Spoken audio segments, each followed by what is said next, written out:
Hello दोस्तों, केना छी अहाँ सब? अहाँ सबके स्वागत करै छी करनी ब्लॉग में। तो चलू आइ के ब्लॉग में अहाँ सबके देखाबे जा रहल छी काला सरसों के कटनी से लऽ कऽ दाना के तैयार हुआ तक के पूरा प्रोसेस आइ के वीडियो में हम देखायब। तो अहाँ सब अंत तक बनल रहब, बहुत मजा आयत। तो देखियो ई काला सरसों छै, एकरा हम सब तोरी कहै छी हम सब अपन लैंग्वेज में। अहाँ सब की कहै छियै से कमेंट बॉक्स में जरूर बतायब। अहाँ सबके इम्हर एकरा की कहल जाइ छै। हमरा सबके इम्हर तोरी कहल जाइ छै, लेकिन अहाँ सबके बुझाबऽ लेल एकरा काला सरसों कहै छियै। तऽ आब देखियो ई सब कटेतै, तब अहाँ सबके देखाबै छी कटा जाइ छी। ओहिके बाद तऽ देखियो कटा कऽ बोझो वोझो बन्हा गेल छै। अब जोन सब जे छलै, जे आदमी सब कटलकैए, ओ अब बोझ सब बान्हि कऽ एगो दूगो बोझ लऽ गेलैए गाछीमे राखऽ लेल। फेर ओ राखि कऽ एतै तऽ फेर लऽ जेतै। देखियो एतेक बोझ सब छै।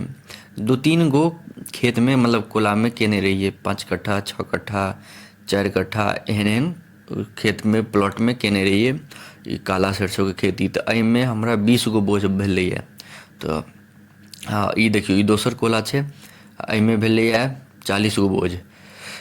तऽ देखियो छोट छोट बोझ सब बनेने छै। ई सब की करत, लेबर सब जोन सब जे जेकर की कहै छै मालिक के जे देते बोझ ओ देखियो कते छोट छोट, आ अपन जे बोझ लेत एते मोटगर, आ खाली ओहिमे चिम्नी रहत, खाली बालि रहत। एते बड़का बोझ बनायत दाबि दाबि कऽ जे ओकर बोझ बनाइत नहि रहै छै। बड्ड चालाकी करै छै, बड्ड लूटै जाइ छै जोन सब एहिमे। तऽ देखियो बोझ बना कऽ तैयार छै। अब की करिए, एनाही खेती सब होइ छै। तऽ देखियो सब आब उघा रहल छै। देखियो लऽ कऽ जा रहल छी जोन बोझके। एक बेरमे 2-2 गो 3-3 गो उठा लै छै। देख रहल छियै लऽ जाइ छै। एतयसँ कनिक दूर छै गाछी, तऽ कनिक टाइम लगै छै। बुझियौ ने 10 मिनट टाइम लगै छै जायमे, जाय आबयमे 10 मिनट टाइम लगै छै। तऽ सबटा गाछीमे रखा जाइ छै। ओहिके बाद अहाँ सबके हम देखायब जमा भऽ गेलै से। तऽ चलू अहाँके लऽ चलै छी गाछी। देखियो गाछीमे आबि गेलियै। अभी दोसर आदमी सब रखने छै। देखियो ई मौसरी रखने छै, दोसर आदमीके छै। ई सरिसो सब रखने छै। सब इएह गाछीमे राखि कऽ अपन दौनी करै छै, दाउन थ्रेसरिंग करै छै। तऽ देखियो चलू हम अहाँके देखाबै छी। हमर तोरी राखल छै इम्हर, ई मौसरी दोसर ककरो छै। ई छै तोरी। एतेक भेलैए एहि बेरके खेतीमे, एतेक काला सरिसो हमरा सबके इम्हर तोरी कहल जाइ छै। तऽ एतेक काला सरिसो भेलै। अहाँ सबके देखियो छोड़ा कऽ देखा दै छी एकर दाना केहन होइ छै। ओना तैयार हैत ओहोमे देखा देब, अहाँ सब अंत तक बनल रहू। खाली देखियो एकर भूरा कलरके या काला कलरके हैत, ब्राउनिश टाइपके होइ छै एकर। आ ज़्यादा सुखा जायत तऽ काला कलरके होइ छै एकर अथी दाना। तऽ काला सरिसो एकरा कहल जाइ छै, हमरा सबके इम्हर तोरी कहल जाइ छै। तऽ देखियो एतेक बोझ छै।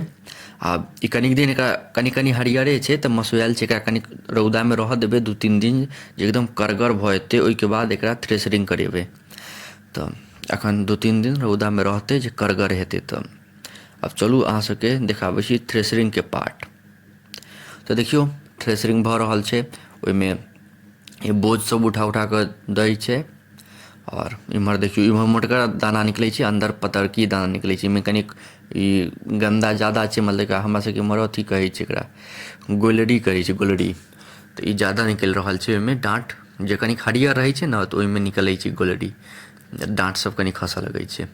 देखियो ऊपरसँ बोझ दै छै, आ इम्हरसँ अन्दरमे साफ दाना, इम्हर कनिक गन्दा खसै छै।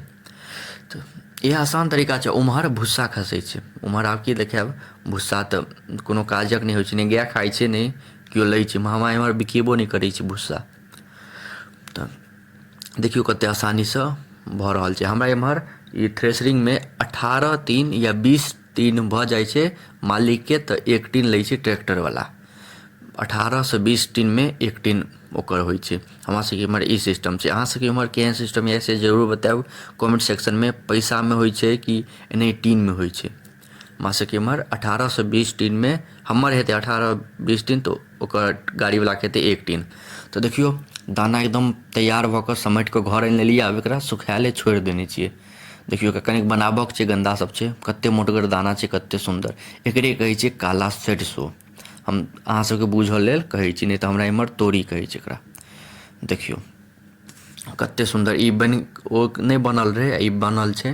देखियो कतेक सुन्दर छै, एकदम बढ़िआँ बनल।